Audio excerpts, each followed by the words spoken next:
За сайн байцгаана уу. Манай монголчууд өөрсдөө пиндодууд хабуу тим ол гэд маш олон аппликейшн дээрээс захиалга хийж сураад ачаа барага авдаг, дамын 8 шингээхгүй авдаг усантай холбогдуулаад ерөнхийдөө карго гэдэг юм хэрхэн яаж явагддаг юм бэ? Ямар шаттай амжилттай яаж явагддаг юм бэ гэдгийг маш нарийн сайн тодорхой ойлголт өгөхийн тулд нэг анхны блогоо эхлүүлээд явсан.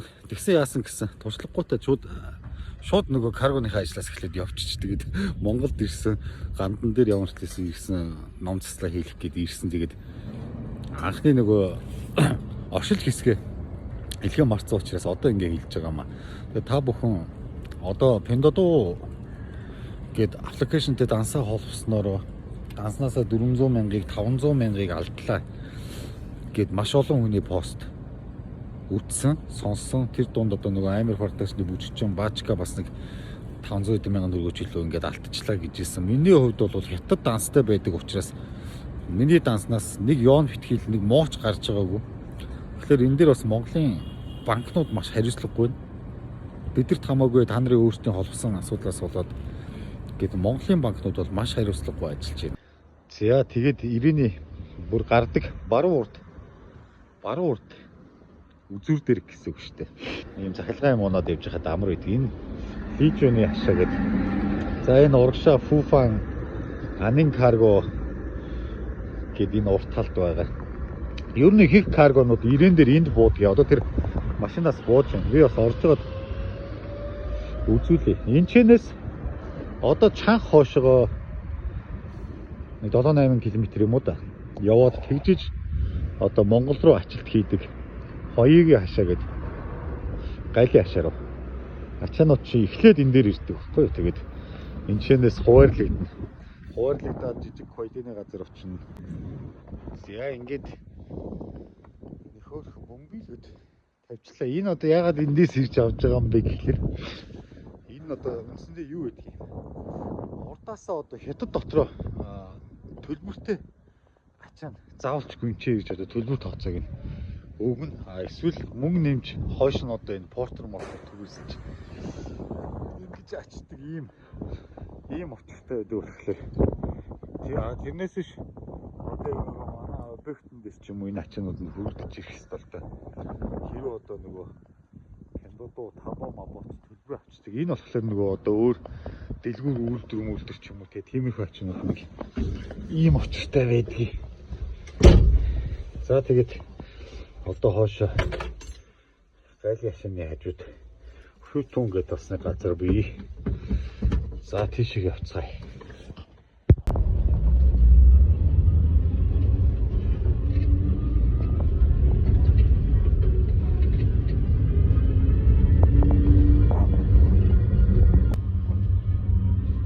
За тэгээд энэ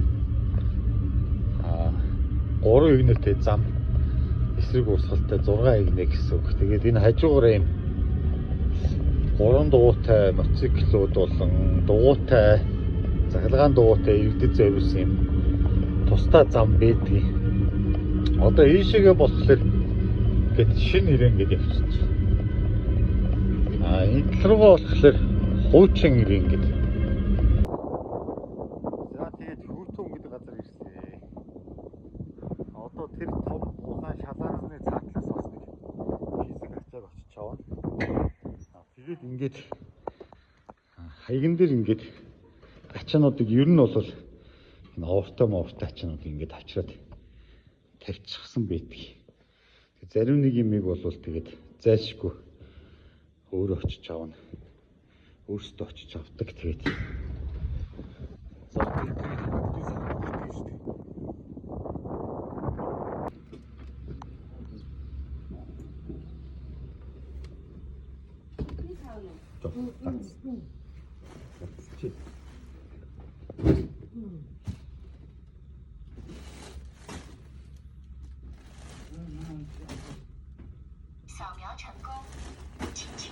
$26,000，对门那家上，可得，26,000对门那家上。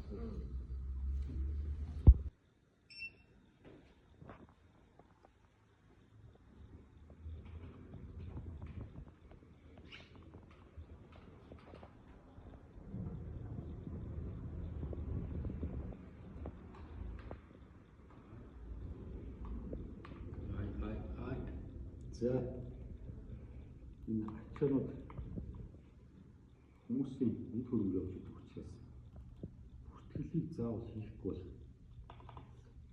болтгүй маа. Тэгээд бас нэг юм хэлэхэд зарим карбоных амар бүрдүүлэг гэх юм шууд энэ хүний утасны дугаар үнийн дүнгийн тавьчихдаг.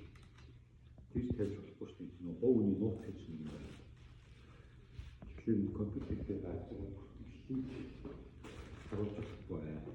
За тэгээд эдгээр бүгдийн бүртгэдэг энэ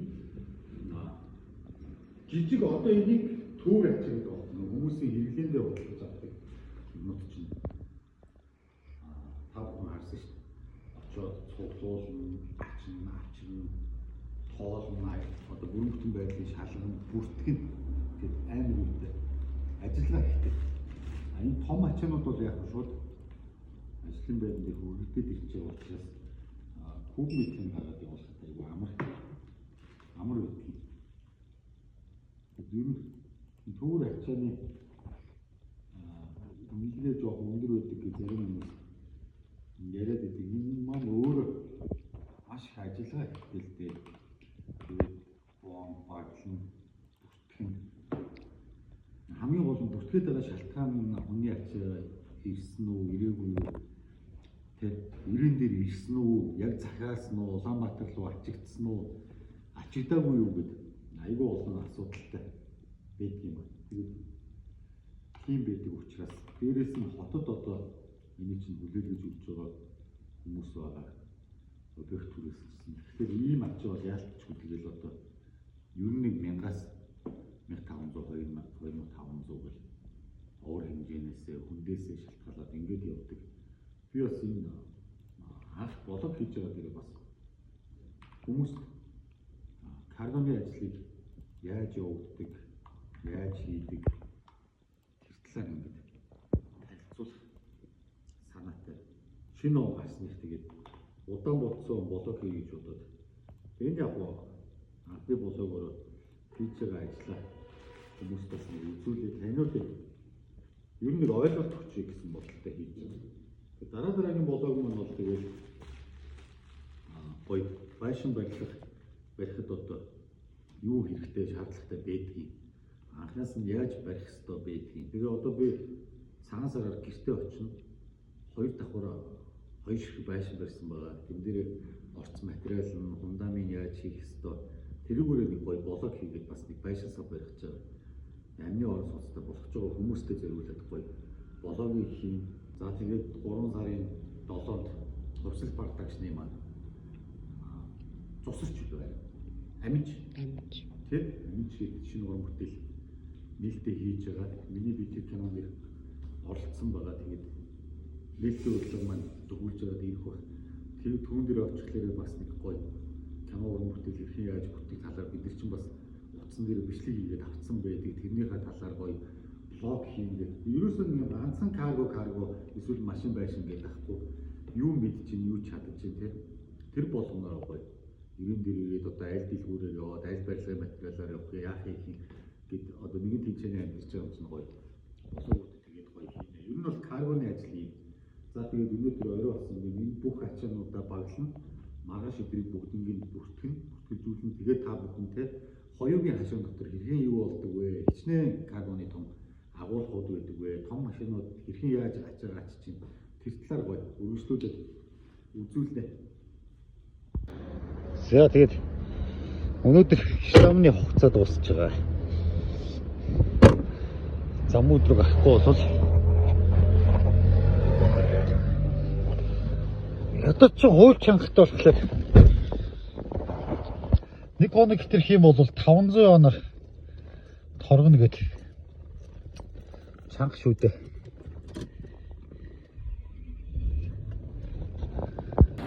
За цаг хэвдээ 17 цаг 30 минут ямар ч хэлсэн амжаад гараад ирлээ хятадэл дээр амар очтой. Тэгээд сайн намайг гаргасан чинь штамны хятад нь хаашаа явж байгаа юм гээд дургу үргээд болдгоо. Тэгэхээр гэрлүүгээ явж ийн гэсэн чинь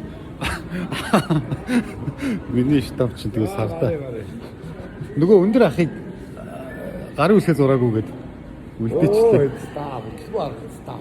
Тэгээ би заагаад өгчлээ. Одоо гараад ирэх үйл үү. Тэглүүгээ өвчин гэдэг жоох ууртал. Ууртал хилчлээ тэгээд.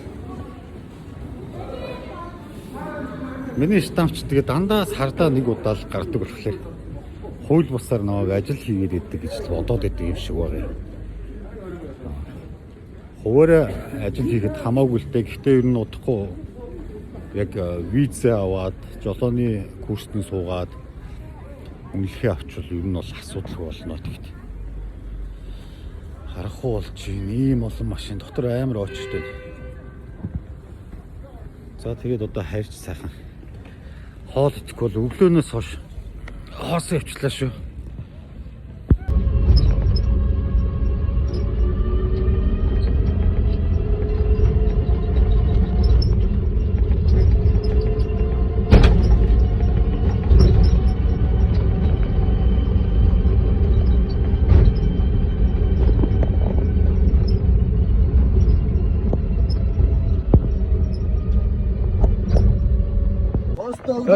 За юу вэ?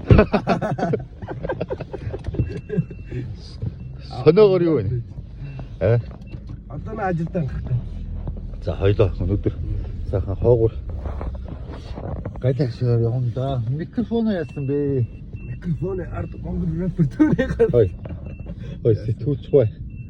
Микрофоно яасан бэ? Би чамаг бичээд нь штэ. Микрофон яасан бэ? Монгол микрофоно аммаар битээ оруулсан юм уу? Өнөөдөр жоохон ачаа бараа ярмтай. Микрофон барих зав. Ачсан байсан. За өнөөдөр жоохон юу лээ. Хоёлоо хоосон бичлэг хийчихэд дуугүй бичлэг хийчихэд дараа нь дуугаад ивсэж. Тэ. Өнөөдөр жишээ хаашаа гайдын талбай. Тэ. Гайдын талбайр энэ хүмүүстэй ачааваараа яаж явдаг хин жоохон ойлголт өгөх хэрэгтэй болчиход байна бас. 90 дэр үүдэг монголчууд ер нь юу хийдгийг те. Ачааваараа хийхлээр яаж явдгийг, ямар журмаар явдгийг. Тэрийг л хоёлаа өнөөдөр үзүүлэндэ том тэрэг ачаачлаа яадгийг хэдэн тооноор хэдэн метрийн өндрөөр хэрхэн яаж гардгийг Улаанбаатар руу ордгийг явдгийг сайхан таниулах видео. Тэгээд энэ анхны YouTube блог шүү. Хоёул нөгөө малцаа айл майл руу явах маань явна та тэгээд. Малцаа руу явна юм. Нөгөө ажиллаандийнхэн зөвшөөрсөн. Манай сони ч энэ Хөхөтийн их сургуулийг сэтгүүлч мэргэжлээд өгсөн юм дүү байдаг шүү дээ. Тэгээд ер нь л 90 дэр үед тий ахын дүү. Хүмүүс хийдэг ажил ачаа бараа тийм ээ. Байна. Ийм очтой гэдэг. Тэгээд карго гэдэг чинь за энэ цинкрээр ингээ бооцсон байгаа чинь одоо үндсэндээ 2 хүний ачаа шүү дээ 96 тэд 88 тэ тий. Ингээд тэнд 99 гээд ингээд энэ карго хийж байгаа хүмүүсийн чинь ачаанууд ингээ жижигээрээ цуглараад тэгэнгүүт одоо яг энэ агуулгын эзэн чинь өөрөө том машин дээрээ олон хүмүүсийн ачааг цуглуулж ягаад нэг машин болоод гаргадаг байхгүй тэрнээс ш карго хийдэг болгон том тэрэг ачихгүй байгаа. Ачиж барахгүй тэр нэг машин чинь одоо 30 тонныг ачиж штэ 30 тонн ачаа гэдэг чинь маш их ачаа.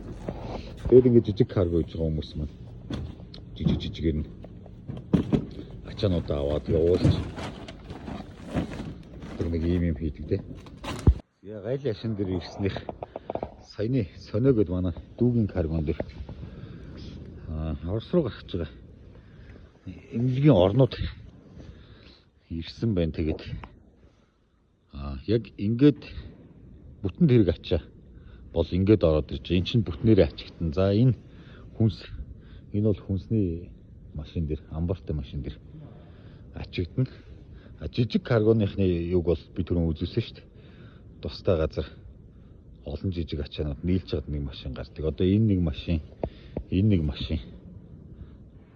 гэд ойлгочих болно. Ингээд энэ том агуулгач одоо жишээ нь ингээд дүүгийнх энэ катнарны натлаас ийшээгээ энэ хаалганы үүднээс ингээд дөрвөлжнөрөө тусдаа түрээслэгддэг гэсэн үг. За тэгээд цаатлынхын айлынх тэр хаалганаас тэртийн хаалгач гэдэг юм уу те. Ингэж тус тусдаа түрээслэгддэг. Яг ингээд машин яваад орчдөг агуулхад бол цөөхөн яг энэ гайлын хашаа дотор их машинууд гадаа очдөг.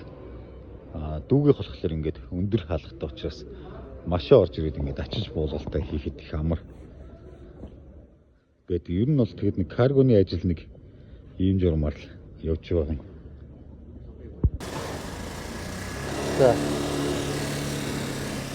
За гайлын хашаан дээр ирсэн байна. Тэгээд цагаан сар болж байгаатай холбогдуулаад ачаа бараа айгүй их болцсон байна.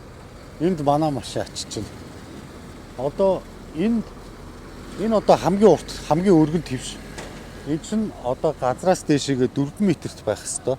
Орон нутгийн зам дээр 44 тонноор явах хэвээр. Улаанбаатар заасан тийм байдیں۔ Тэгээд 90 дээрээс яг 50 тонн, 53, 55 тонноор гаргаад замууд дээр дамжуулж ачдаг гэсэн үг. За энэ машин дээр бол нэг үндсэндээ нэг 30-31 тонн ачаа ачигдана. За тэгээд та нарт би ийшээгээ нэг юм үзүүлье. За ер нь ачаа бараа цагаан сар болоод нэлийн л их болсон байна. За энэ харагдж байгаа энэ сарлаготой шалаанзны цаануу бол пүү. За тэр цонхон дээр юу урсж байгаа. Одоо пүүний машин гарах юм бол хэмжээ урсна гэсэн үг. За тэгээд энэ жишээ нэг агуулах чинь дотроо 5 карго. За энэ өөдөөс нь харсан 10 карго. 15, 20, 25 зөвхөн энэ хойд хэсэг. За ингээд А блок, C блок, E блок, D блок гэд маш олон каргонууд зэрэг ажилтдаг. Энэ маш том хашаа. Хоёугийн хашаа гэдэг чинь. Гэтэ ер нь сүүлийн үед нэрээ ачаа ихтэй болсон байх шүү. Цагаан сар болж байгаатай холбоотой байх та. За юу вэ хахын дөө? Ачаагаа ачуулчих. Хүтэн байна да. Хүтэн байна. Халуун талж хүтэн төрнө гэдэг чинь тэгэл галтайхын хэлбэр шүү дээ тий. Гадаа байж гэнэ гэдэг чинь. За энэ гайлын хашаа гэдэг чинь зөвхөн энэ нэг хэсэг. За тэр цаашаа ийшээгээ. За энэ нөгөө нэг А блокууд. Ийшээгээ бол машин ороод нөгөө ачдаг гэд би нэг бичлэг үзүүлчихсэн. Манай нөгөө сонирхонд үгүй карго. За энэ хавар бас бужигнаан гайгүй байна. За ийшээгээ ингээд завсарлуугаа ороод аль боломжоор энэ дотор тэгээд ив олоод ингээд юусэн хаасайг үл юу н ачиж байна. Гэхдээ 100-ыг бол гүйцэхгүй л дээ. 100 бол энэ чинь хөл толгой нь олдохгүй. 100 бол юусэн юм жижиг тэрэг бол оруулахгүй. Яг үл энэ чинь нөгөө том тэрүүний хөдөлгөөн маш их өдөг учраас аваар ослоо аюулгүй байдал гэдэг. Заавалчгүй тэрийг одоо хангуулж ажиллах хэрэгтэй байна. Одоо энэ гайлын хашааны ажилч чинь тэн дээр хянж ажилтдаг учраас үүдээр бол одоо за энэ 3 дугуйтай энэ миний унадс энэ цахилгаан мотоцикл ч орж байгаа. За ачаатай портер майтинууд орж байгаа. Зүгээр нөгөө энгийн цахилгаан дуунууд байдаг штэ. Монголд одоо сая зур зарагдаад байгаа. Тэд нар чинь орж байгаа. Бостор бол ийм жижиг тэрэгнүүд ачаагүй машинууд бол орохгүй. Пикапууд бол орно хойно ачаатай учраас. За тэгээд нэг гайлын хашааны гарах үүдтэнд харагдаж байна. Ер нь ийм олон карго байдаг. Маш олон карго. Яг одоо цэвэр Монгол эзэнтэй карго ер нь байхгүй байх шүү те. Энэ хашаан дотор дандаа л өвөр монголчуудтай нийлсэн монгол залуучууд бол байгаа шүү дээ.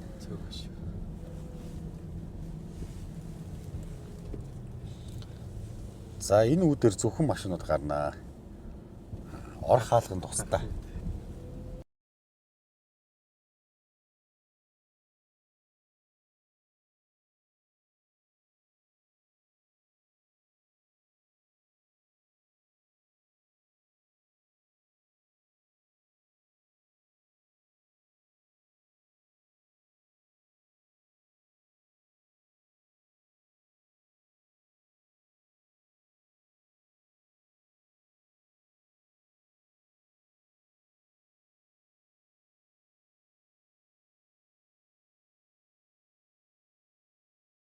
За тэгээд энэ урд үнгүй хашаа гэдэг энэ дотор нөгөө жижиг койди ачаа одоо түүр ачаа гэж нөгөө миний яриадсан. Тэр чинь цуглуулдаг газрууд тэгээд хаасаагүй. Манайх шиг л бас цуглуулж байна. Манай иглийн мега одоо улааны удам айттай л шүү дээ. Ягааны удам. Эренчээс. Гэртэл газар да. Гэрэлтэл газар л даа гэж. Замын өдийн өдөөчд гэрэлтэй. За хятадын цагаан сар болоод хил хаагдаад хамгийн сүүлд ачигдсан ачаа маань энд ирсэн бууж байна. За одоо тэгээд энэчнээс ч аваад офис руу зөөгөөд тэгээд задлаад хүмүүсийн ачаануудыг хуваарлж өгнө гэдэг. Ер нь карго бол айгүй ажиллагаа ихтэй, зарим хүмүүс нь ачаагаа авах авахгүй хөдөө гадаа явж гин агуулч тэгээд том ууртай ачаа мачаа гэж контейнер руу порт руу аваад гөрөө шиг түрээслээд аваачаа тавина гэд маш их асуудалтай байдаг юм. Би ер нь тэгээд урдаас өөрөө ачуулдаг. Монголоос авах бол бас жоохон хэцүү л юм. Ингээд хөл толгойн мэддэггүй энэ олон ачаанаас эвдэрч өгөө гэмтэж үү. Хитэн ч машин буугаад байна. За ингээд ер нь бол каргоны ажил нэг юм байдаг та. Тэгэхээр би юу хийх гээд байна вэ гэвэл хэрв заавалчгүй айли пэйж сэнгэлэх гээд WeChat-ийн данстай болох гээд ингэж зовж явахаар одоо манайхаар дамжуулаад та бүхэн өөрсдөө линкээ судлаад одоо хүн болгоны утсан дээр суучж байгаа. Хүн болгон бүртгэлэнэгээ мэдчихэж байгаа. Яг тэр линкээ манайх руу шеэр хийгээд манайхаар захиалуулаад авах бүрэн боломжтой. Яг л манайх ч нөөрөө 18500 дагагчтай бас захиалгын барааны пэйж маань байдаг. Тэрүүгээрээ би маш олон хүний захиалгыг хийж өгчээсэн. Сүүлдээ карго руу орсон. Одоо тэгээд каргон дээр үнэхээр юм авч чадахгүй байгаа хүмүүслэр тэн дээр бид мөх цаас нэмэхгүй, үйлчлэгээний хөлс нэмэхгүй тэргүй манай каргогоор явах бараа учраас бид тэр линкээр чинь захиалаад өгвөл хийн даамрах болно. Зөвхөн манай Монгол дансанд монгол мөнгөө байршуулад тэр табоо дээр ч юм уу 100 yon гэж бол тухайн өдрийн ханшин одоо 90 дээр хэдээр зарагдаж байна тий. Монголын банк одоо 485 байхад 90 дээр нэг 490 мэргээд нэг 5 төгрөгийн зөрүүтэй байдгийн. Тэр мөнгөөр нь манайх руу шилжүүлээд бараагаа найдвартай түргэн шуурхаа дээрээс нь шалгуулад авах бүрэн боломжтой шүү. Яг гэвэл бид нар захиалж өгж байгаа учраас та бүхний барааг эвдрэл гэмтлийг шалгана, хаана явж байгааг нь хянана, харна, хандна. Тийм байдаг учраас манайхан бас тэр тал дээр үнэхээр өөрсдөө асуудалтай yon зэнэглүүлэх гээд ловер дулчлал гэхийн хасаагүй ловер байдаг болцсон юм шиг байна Монголд. Би бол жил урд амьдарч байгаа учраас үнэхээр мэдээгүй хүмүүс нэгэндээ итгэхээ болсон юм бэ. Нэг хуурч холигддаг болсон юм байна. Тэгэхээр та бүхэн тэгээд YouTube ч гэсэн миний анхны блогийг үзээд каргоны талаар тодорхой хэмжээний ойлголттой болно хаа гэж найдаж байна.